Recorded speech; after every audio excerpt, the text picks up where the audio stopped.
ସକାଳୁ ବାସି ମୁହଁରେ ମାତ୍ର 3 ଥର ପଢ଼ି ଦିଅନ୍ତୁ ଏହି ଗୋଟିଏ ମନ୍ତ୍ର। ଗ୍ୟାରେଣ୍ଟି ଦେଉଛି ସନ୍ଧ୍ୟା ସୁଦ୍ଧା ସେ ଝିଅ ଆପେ ଆପେ ପଟିଯିବ। ନିଜେ ଆସି ଆପଣଙ୍କ ସହିତ କଥା ହେବ, ଆପଣଙ୍କୁ ଭଲ ପାଉଛି ବୋଲି କହିବ। ଆପଣଙ୍କ ପ୍ରେମରେ ଏମିତି ଦିବାନୀ ହେଇଯିବ କି ଆପଣଙ୍କୁ ଛାଡ଼ି ଗୋଟେ ମୁହୂର୍ତ୍ତ ବି ରହିପାରିବନି। କେବଳ ଆପଣଙ୍କୁ ସକାଳୁ ଉଠିବା ମାତ୍ରେ ବାସି ମୁହଁରେ ମାତ୍ର 3 ଥର ଏହି ମନ୍ତ୍ରକୁ ପଢ଼ିବାର ଅଛି। ତାପରେ ଦେଖିବେ ଚମତ୍କାର। ଗ୍ୟାରେଣ୍ଟି ଦେଉଛି ଯେଉଁ ଝିଅ ପଟୁନଥିଲା ସେ ଝିଅ ଆପେ ଆପେ ପଟିଯିବ। ଯଦି ଆପଣ କେଉଁ ଝିଅ ବା ବିବାହିତା ନାରୀକୁ ମନେ ମନେ ଭଲ ପାଉଛନ୍ତି କିନ୍ତୁ ଯେତେ ଚେଷ୍ଟା କଲେ ମଧ୍ୟ ତାକୁ ପଟେଇ ପାରୁନାହାନ୍ତି, ଆଉ ଆପଣ ଚାହୁଁଛନ୍ତି କି ସେ ଝିଅ ବା ବିବାହିତା ନାରୀ ନିଜେ ଆସି ଆପଣଙ୍କୁ ଭଲ ପାଉଛି ବୋଲି କହୁ, ତେବେ ଆଜିର ଏହି ବଶୀକରଣ ଭିଡ଼ିଓଟି ଆପଣଙ୍କର କାମରେ ଆସିବ। କାରଣ ଆଜିର ଏହି ଭିଡ଼ିଓଟିରେ ମୁଁ ଆପଣଙ୍କୁ ଶିଖେଇବି ଏମିତି ଏକ ପ୍ରଚଣ୍ଡ ମହାଶକ୍ତିଶାଳୀ ବଶୀକରଣ ମନ୍ତ୍ର। ଏହି ବଶୀକରଣ ମନ୍ତ୍ରକୁ ଆପଣ ସକାଳୁ ବାସି ମୁହଁରେ ପଢ଼ିବା ମାତ୍ରେ ଗ୍ୟାରେଣ୍ଟି ଦେଉଛି ସେ ଝିଅ ହେଉ ବା ବିବାହିତା ନାରୀ ଆପଣଙ୍କ ଆଡ଼କୁ ଆକର୍ଷିତ ହେବାକୁ ଲାଗିବ, ଆପଣଙ୍କୁ ଭଲ ପାଇବାକୁ ଲାଗିବ। ଆପଣଙ୍କ ପ୍ରେମରେ ଏମିତି ଦିବାନୀ ହେଇଯିବ କି ଆପଣଙ୍କୁ ନ ଦେଖି ରହିପାରିବନି। ନମସ୍କାର ଫ୍ରେଣ୍ଡସ୍, ଓଡ଼ିଆ ଫଣ୍ଡା ଚ୍ୟାନେଲକୁ ଆପଣମାନଙ୍କୁ ସ୍ୱାଗତ। ଆଜିର ଏହି ବଶୀକରଣ ଦୁନିଆର ସବୁଠାରୁ ମହାଶକ୍ତିଶାଳୀ ନାରୀ ମୋହିନୀ ବଶୀକରଣ। ଯିଏ ବି ଏହି ବଶୀକରଣ କରିଛି ସଫଳ ହେଇଛି। ବର୍ଷ ବର୍ଷ ଧରି ଭାଙ୍ଗି ଯାଇଥିବା ପୁରୁଣା ପ୍ରେମକୁ ଫେରାଇ ଆଣିପାରିଛି। ଶାଶୁ, ନଣନ୍ଦ, ଦିଅର, ଭାଉଜ କାହାକୁ ବି ନିଜ ବଶରେ କରି ତାଠାରୁ ନିଜର ମନ ମୁତାବକ କାମ ହାସଲ କରିପାରିଛି। ତେଣୁ ଆପଣ ବି ମୋ କଥା ମାନି ଏହି ବଶୀକରଣ ଗୋଟିଏ ଥର କରନ୍ତୁ। ତାପରେ ଦେଖିବେ ଚମତ୍କାର। କିପରି ସେହି ସମୟଠାରୁ ସେ ଝିଅ ବା ବିବାହିତା ନାରୀ ଆପଣଙ୍କ ପ୍ରେମରେ ଦିବାନୀ ହେଇଯିବ। ଆପଣଙ୍କର ସବୁ କଥା ମାନିବ। ଆପଣ ତାକୁ ଯାହା କହିବେ, ଯେମିତି କହିବେ ସିଏ କରିବ। ତେବେ ଏହି ବଶୀକରଣ ବିଧିକୁ ଆପଣ କେମିତି କରିବେ ମୁଁ ଆପଣଙ୍କୁ ଶିଖେଇବି। ସମ୍ପୂର୍ଣ୍ଣ ପ୍ରୟୋଗ ବିଧି ଠିକ୍ ଭାବରେ ଶିଖେଇବି। ଜାଣିବା ପାଇଁ ଆପଣ ଦୟାକରି ଭିଡ଼ିଓଟିକୁ ମୂଳରୁ ଶେଷ ପର୍ଯ୍ୟନ୍ତ ଧ୍ୟାନ ସହିତ ଦେଖନ୍ତୁ। ତେବେ ଯାଇକି ଆପଣ ସମ୍ପୂର୍ଣ୍ଣ ପ୍ରୟୋଗ ବିଧି ଜାଣିପାରିବେ। ଅଧାରୁ ଛାଡ଼ିକି ପଳେଇଲେ, କାଟି କାଟି ଦେଖିଲେ ଆପଣ କିଛି ବି ବୁଝିପାରିବେନି। ପରେ କମେଣ୍ଟ କରିବେ, ଗୁରୁଜୀ ଆପଣଙ୍କର ମନ୍ତ୍ର କାମ କରୁନି। ଦେଖନ୍ତୁ, ବଶୀକରଣ ବିଧି ଜାଣିବା ପୂର୍ବରୁ ଛୋଟିଆ କଥା ଜାଣି ରଖନ୍ତୁ।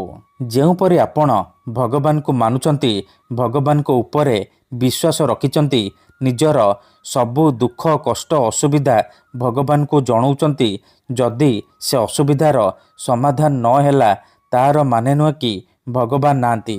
ସେହିପରି ମନ୍ତ୍ର ତନ୍ତ୍ର ହୁଏ, ବଶୀକରଣ କାମ କରେ, କିନ୍ତୁ ଏହାକୁ ଆପଣଙ୍କୁ ସିଦ୍ଧ କରିବାକୁ ପଡ଼ିବ। ପ୍ରୟୋଗ ବିଧିକୁ ଠିକ୍ ଭାବରେ କରିବାକୁ ପଡ଼ିବ। ତେବେ ଯାଇ ମୁଁ ଆପଣଙ୍କୁ ଗ୍ୟାରେଣ୍ଟି ଦେଉଛି ଆପଣ ଯେଉଁ ଝିଅ ବା ବିବାହିତା ନାରୀକୁ ପଟେଇବାକୁ ଚାହୁଁଛନ୍ତି ତାକୁ ଅତି ସହଜରେ ପଟେଇ ପାରିବେ। ତାଠାରୁ ନିଜର ମନ ମୁତାବକ କାମ ହାସଲ କରିପାରିବେ। ତେବେ ବଶୀକରଣ କରିବା ପୂର୍ବରୁ ବଶୀକରଣ ବିଷୟରେ କିଛି ଜାଣି ରଖନ୍ତୁ। ବଶୀକରଣ କ'ଣ ପାଇଁ କରାଯାଏ? ଯେତେବେଳେ ଆପଣ କାହାକୁ ନିଜଠାରୁ ଅଧିକ ଭଲ ପାଉଛନ୍ତି, ତା ବିନା ବଞ୍ଚିପାରିବେନି ଭାବୁଛନ୍ତି, ତା ପଛରେ ଗୋଡ଼େଇ ଗୋଡ଼େଇ ଥକିଗଲେଣି, ହେଲେ ସେ ଝିଅ ବା ନାରୀ ଆପଣଙ୍କୁ ଭାව ଦେଉନି, ଆପଣଙ୍କୁ ଅଣଦେଖା କରୁଛି, ସେତେବେଳେ ଆପଣ ବଶୀକରଣ କରିପାରିବେ। ବଶୀକରଣର ମାନେ ହେଉଛି ନିଜର ଭାବନାକୁ ଅନ୍ୟର ଦିମାଗରେ ପହଞ୍ଚେଇବା, ନିଜର ଭଲ ପାଇବାକୁ ଅନ୍ୟର ଦିମାଗରେ ପହଞ୍ଚେଇବା, ମାନେ ସେ ଝିଅ ବା ବିବାହିତା ନାରୀର ଦିମାଗରେ ପହଞ୍ଚେଇବା।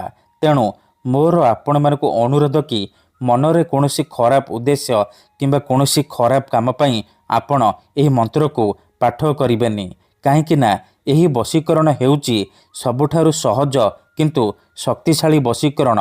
ଏହି ଗୋଟିଏ ମନ୍ତ୍ରକୁ ଯଦି ଆପଣ ସକାଳୁ ଉଠିବା ମାତ୍ରେ ବାସି ମୁହଁରେ ପଢ଼ିଦେବେ, ସେପଟେ ସେ ଝିଅ ବା ବିବାହିତା ନାରୀ ଆପଣଙ୍କ ଆଡ଼କୁ ଆକର୍ଷିତ ହେବାକୁ ଲାଗିବ। ଯେପର୍ଯ୍ୟନ୍ତ ଆପଣଙ୍କ ପାଖକୁ ଆସିନି, ଆପଣଙ୍କ ସହିତ ସମ୍ପର୍କ ରଖିନି, ସିଏ ଖାଲି ଛଟପଟ ହେବ। ତେଣୁ ଯଦି ଆପଣ ଏହି ବଶୀକରଣ କରିବାକୁ ଚାହୁଁଛନ୍ତି, ସେ ଝିଅ ବା ବିବାହିତା ନାରୀକୁ ପଟେଇବାକୁ ଚାହୁଁଛନ୍ତି, ତାକୁ ନିଜ ପ୍ରେମରେ ଦିବାନୀ କରି ତାଠାରୁ ନିଜର ମନ ମୁତାବକ କାମ ହାସଲ କରିବାକୁ ଚାହୁଁଛନ୍ତି, ତେଣୁ ମୋର ଆପଣମାନଙ୍କୁ ଅନୁରୋଧ କି ଆପଣ ଭିଡ଼ିଓଟିକୁ ଶେଷ ପର୍ଯ୍ୟନ୍ତ ଦେଖନ୍ତୁ। ତା ପୂର୍ବରୁ ଯଦି ଆପଣ ଆମ ଚ୍ୟାନେଲକୁ ପ୍ରଥମ ଥର ଆସିଛନ୍ତି, ତେବେ ଦୟାକରି ଚ୍ୟାନେଲକୁ ସବସ୍କ୍ରାଇବ୍ କରି ପାଖରେ ଥିବା ବେଲ୍ ଆଇକନ୍କୁ ମଧ୍ୟ ଦବାଇ ଦିଅନ୍ତୁ, ଯାହାଦ୍ୱାରା ଆମେ ଯେଉଁ ବି ଭିଡ଼ିଓ ଅପଲୋଡ଼ କରିବୁ ସର୍ବପ୍ରଥମେ ଆପଣ ଦେଖିପାରିବେ। ତେବେ ମନେ ରଖନ୍ତୁ, ଏହି ବଶୀକରଣ ବିଧିକୁ ଆପଣ କେଉଁ ବି ବାରରେ କରିପାରିବେ, କିନ୍ତୁ ଯେବେ ବି କରିବେ ସକାଳୁ ବାସି ମୁହଁରେ କରିବେ। ବିନା ହାତ ଗୋଡ଼ ଧୋଇକି ସକାଳୁ ବାସି ମୁହଁରେ କରିବେ। ପ୍ରଥମେ ଆପଣ କ'ଣ କରିବେ, ଯେତେବେଳେ ରାତିରେ ଶୋଇବା ପାଇଁ ଯିବେ, ଗୋଟିଏ ଗ୍ଲାସରେ ଚିନି ପାଣି ଆଣିବେ। ତାପରେ ସେ ଚିନି ପାଣିର ଗ୍ଲାସକୁ ନିଜ ସାମ୍ନାରେ ରଖିବେ, ଆଉ 7 ଥର ସେ ଝିଅ ବା ସ୍ତ୍ରୀର ନାମ କହିକି ଆପଣ ପାଣି ଗ୍ଲାସରେ 3 ଥର ଫୁଙ୍କିଦେବେ। ତାପରେ ସେ ପାଣି ଗ୍ଲାସକୁ ନିଜର ଖଟ ତଳେ ରଖିକି ଶୋଇପଡ଼ିବେ। ଯଦି ଆପଣ ଖଟରେ ଶୋଉନାହାନ୍ତି, ତଳେ ଶୋଉଛନ୍ତି, ତେବେ ଆପଣ ସେ ପାଣି ଗ୍ଲାସକୁ ନିଜର ମୁଣ୍ଡ ପାଖରେ ରଖିକି ଆପଣ ଶୋଇପଡ଼ିବେ। ସକାଳୁ ଉଠିବା ମାତ୍ରେ ବାସି ମୁହଁରେ ବିନା ହାତ ଗୋଡ଼ ଧୋଇକି ବାସି ମୁହଁରେ ଆଖି ବନ୍ଦ କରିକି ସେଇ ଝିଅ ବା ବିବାହିତା ନାରୀକୁ ମନରେ ଭାବିବେ, ତାକୁ ମନେ ମନେ ଭାବିବେ। ଭାବି ସାରିବା ପରେ ଏହି ମନ୍ତ୍ରକୁ 3 ଥର ପଢ଼ିବେ।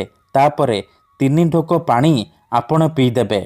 ଦେଖନ୍ତୁ, ମନେକର ଆପଣ ଯେଉଁ ଝିଅ ବା ନାରୀକୁ ପଟେଇବାକୁ ଚାହୁଁଛନ୍ତି, ତାର ନାମ ହେଉଛି ସବିତା, ତେବେ ଆପଣ ମନ୍ତ୍ରକୁ ଏହିପରି ପଢ଼ିବେ, ସବିତା ତୀବ୍ର ବଶୀଭୂତଂ, ସବିତା ତୀବ୍ର ବଶୀଭୂତଂ।